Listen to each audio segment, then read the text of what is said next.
Itemi-inĩ rĩa kũgacĩrithia motungata thĩinĩ wa kambuni ya insurance ya CIC, mogarũrũku nĩ matabanĩtio ũtongoria-inĩ wa bodi ya kambuni ĩno, na kũrĩa rĩu Nelson Kuria ekuoerera arĩwe mũikarĩri gĩtĩ wa bodi ĩno. Kuria akoretwo na ũmenyo wa kĩwĩra kwa ihinda rĩa makĩria ma mĩaka 36 honge-inĩ cia andũ kĩũmbe na cia mũingĩ, na nĩ akoretwo ehotanĩire ngoga itiganĩte cia gũtambũra ũtongoria wake thĩinĩ wa sekta ya insurance.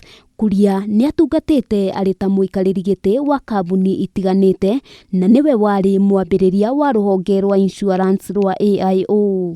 Mogarũrũku-inĩ mangĩ nĩ kwamũrwo kwa James Njirũ arĩ mũnini wa mũikarĩri gĩtĩ wa bodi. Njirũ nĩ akoretwo arĩ mũtongoria thĩinĩ wa kambuni itiganĩte, arĩ nĩ hamwe na gũkorwo arĩ ũmwe wa amemba a bodi thĩinĩ wa bengi ya Cooperative Holding. Kuria araiyũria ithenya rĩa James Magomere ũrĩa ũrahurũka wĩra thutha wa gũtungata kambuni-inĩ ĩno kuma mwaka wa 1988 na anjĩrĩirie gũkorwo arĩ mũikarĩri gĩtĩ wayo mwaka wa 2004. Ndũmĩrĩri-inĩ kũrĩ nyũmba cia mohoro, Magomere nĩ agathĩrĩirio nĩ itemi rĩrĩa aranyitĩrĩire harĩ gũkũria motungata na kũmĩtua ĩmwe ya kambuni iria cirĩ igweta motungata-inĩ ma insurance. Mũmemba ũngĩ ũrĩa ũrahurũka wĩra nĩ Joyt Patel.